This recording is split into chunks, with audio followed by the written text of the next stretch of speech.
Hello दोस्तों, welcome back to Hindi वार्ता साहित्य चैनल में आपका स्वागत है। तो डेली बेसिस पर हम यूजीसी नेट का एक प्रैक्टिस सेट लगाते हैं जिसमें हम मोस्ट इम्पॉर्टेंट 15 से 20 क्वेश्चंस को देखते हैं। तो अभी तक हम जो है वो 15 से 20 प्रैक्टिस सेट लगा चुके हैं और मोस्ट इम्पॉर्टेंट क्वेश्चन है, यकीन मानिए आपके आने वाले हर एग्जाम में डेफिनेटली आपकी हेल्प ज़रूर करेंगे। तो चलिए आज अगले क्वेश्चन करते हैं। क्वेश्चन नंबर 1 है, निम्न में नी उपसर्ग का प्रयोग किस शब्द में हुआ है? तो नी उपसर्ग जो है आपका ये निगम, ऑप्शन डी जो है ये आपका बिल्कुल सही हो जाएगा, है ना। ऑप्शन डी जो है ये बिल्कुल सही हो जाएगा। इसमें जो है निगम में जो है वो आपका नी उपसर्ग जो है उसका प्रयोग हुआ है। ठीक है, आगे चलते हैं। ये किस क्रिया के उदाहरण है? सुरेश ने फल खरीदा, तो ये आपको बताना है कि ये किस क्रिया का उदाहरण है। तो आपको पता है ये सकर्मक क्रिया है। ठीक है, सकर्मक क्रिया है ये आपकी। और मैंने अकर्मक और सकर्मक हो गया आपका शब्द किसे कहते हैं, ठीक है, अलंकार की परिभाषा। और मतलब इन ये जो छोटी छोटी वीडियोस हैं ये मैंने बिल्कुल ट्रिक के साथ और अपने हैंड रिटन नोट्स के साथ जो है वो पहले ही अपलोड कर दी हैं। अगर आप चाहें तो वीडियो को जाकर देख सकते हैं।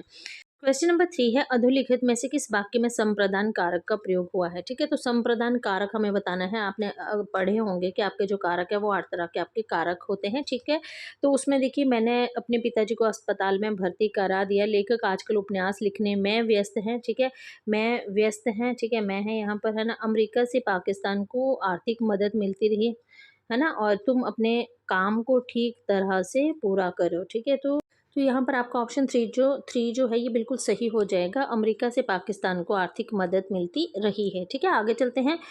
आगे प्रश्न है, इस समय शाम आता होगा, इस वाक्य में क्रिया का काल कौन सा है? तो आपको बताना है कि इसमें कौन सा काल है। प्रश्न नंबर 4 का जो सही आंसर होगा वो ऑप्शन बी बिल्कुल सही हो जाएगा, संभाव्य वर्तमान, है ना। ऑप्शन बी बिल्कुल सही हो जाएगा आपका। ठीक है, आगे चलते हैं। निम्न में से कौन सा सामाजिक युगम सही है? आपको बताना है।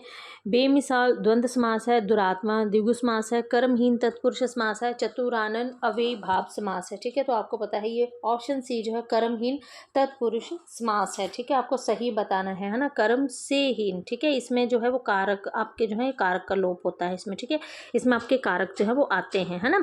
कर्महीन यानी कि कर्म से हीन। ठीक है, तो आपका तत्पुरुष समास आ गया। ये भी मैंने बिल्कुल ट्रिक के साथ जो है वो आपके जो समास है उनको भी मैंने बहुत इजी वे में जो है वो वहाँ पे करवाया हुआ है, तो आप मेरी वीडियोस चेक कर सकते हैं। ठीक है, आगे चलते हैं। नंददास के बारे में रामचंद्र शुक्ल के विचार हैं।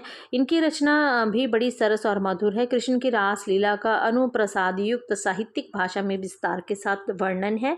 इनकी रचना रास पंचाध्यायी है, 16 छंदों में लिखी गई है। अनुप्रास और चुने हुए संस्कृत पद विन्यास आदि नंददास की कविता में नहीं पाए जाते हैं। तो आपको इसमें से जो है वो मतलब नंददास के बारे में रामचंद्र शुक्ल ने क्या कहा है वो आपको जो है वो बताना है। तो इसको पढ़कर हमारा जो ऑप्शन 2 और जो नंबर 3 है ये बिल्कुल सही आ जाता है। इस हिसाब से हमारा ऑप्शन 3 जो है ये बिल्कुल सही हो जाएगा। मतलब 2 और आपका जो नंबर 3 है ये बिल्कुल सही है कि इनकी जो कृष्ण की रासलीला का अनुप्रसाद युक्त साहित्यिक भाषा में विस्तार से वर्णन किया है, बिल्कुल सही है। इनकी रचना रास पंचाध्यायी 16 छंद में लिखी गई है, बिल्कुल सही है। और ये इंपॉर्टेंट क्वेश्चन भी आपका है। ठीक है, ये पूछा जाता है, तो आपका ऑप्शन सी जो है ये बिल्कुल सही हो जाएगा, है। प्रश्न है, प्रश्न नंबर 7 है, बिसोबा खेचर ये खेचर नाथ निमन में से किसके गुरु थे? तो आपका इसमें ऑप्शन जो है ये सी बिल्कुल सही हो जाएगा, नामदेव के ये गुरु थे। ठीक है, आगे चलते हैं। भूतही पारिवारिक पृष्ठभूमि किसकी आत्मकथा का प्रथम अध्याय है? आपको पता है ये जो है आपका मुर्धैया का है। ठीक है, और ये बहुत इंपॉर्टेंट क्वेश्चन है, बहुत बार जो है ये पूछा जाता है। अभी हाल फिलहाल में जो आपका सेट का एग्ज़ाम हुआ था वहाँ पर भी आपका जो है यहाँ से प्रश्न बना हुआ था। ठीक है, उसमें लिखा था कि तुलसी राम की जो ये मुर्धैया है ना। तो मुर्धैया मतलब मुर्धैया है क्या? ये जो है ये शमशान घाट का नाम है। ठीक है, और यहाँ इसमें जो है वो इनके बचपन से लेकर इनकी जो जन्म की जो भी घटनाएं हैं उन सब का वर्णन जो है वो मुर्धैया में देखने को मिलता है। ठीक है, आगे चलते हैं। ईदगाह कहानी में व्यक्त हुए हैं सांप्रदायिक सौमनस्य, बाल मनोविज्ञान, मातृ वात्सल्य, राजनीतिक चेतना, है ना। तो आपको बताना है कि इसमें क्या है। तो आपको पता है बाल मनोविज्ञान भी है और मातृ वात्सल्य भी इसमें है। तो आपका ऑप्शन डी जो है ये बिल्कुल सही हो जाएगा कि 2 और 3 जो है इसका बिल्कुल सही आंसर है। ठीक है, आगे चलते हैं, एक और द्रोणाचार्य में द्रोणाचार्य के कथन है। उस दिन भूख मेरे सिद्धांत से बड़ी हो गई, राजकीय अन्न की दास्तां ने मेरा विवेक खरीदा, व्यवस्था उसकी पीठ थपथपाती थी, है ना। याद है जब तुमने विरोध की भाषा अपनाई, सत्ता ने तुम्हारे अस्तित्व पर सीधे हमला किया, इसलिए विरोध मत करो। नीचे दिए गए विकल्पों में से आपको सही का चयन जो है वो करना है। तो आपको पता है कि उस दिन भूख मेरे सिद्धांत से बड़ी हो गई थी और उस मतलब व्यवस्था उसकी पीठ थपथपाती थी। तो आपका जो 1 और 3 जो है ये बिल्कुल सही हो जाएगा, ठीक है।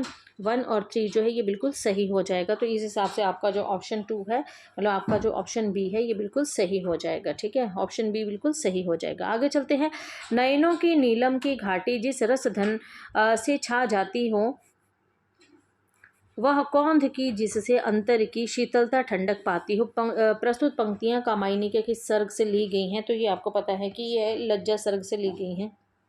बहुत ही इंपॉर्टेंट है आपका लज्जा सर्ग, यहाँ से हर बार जो है प्रश्न बनता ही बनता है आपका लज्जा सर्ग से, ठीक है। तो ये आपका ऑप्शन ए जो है ये बिल्कुल सही हो जाए। प्रश्न है, जहाँ उपमेय स्वयं अपना उपमान हो वहाँ अलंकार कौन सा होता है? अन्वय। यहाँ पर ऑप्शन डी जो है ये बिल्कुल सही हो जाएगा, है ना। तो आज हम इतने ही क्वेश्चंस को डिस्कस करेंगे। आने वाली वीडियो में हम अगले क्वेश्चंस को डिस्कस करेंगे। अगर वीडियो पसंद आए तो वीडियो को लाइक और चैनल को सब्सक्राइब जरूर कीजिएगा। तो मिलते हैं नेक्स्ट वीडियो में, तब तक के लिए धन्यवाद।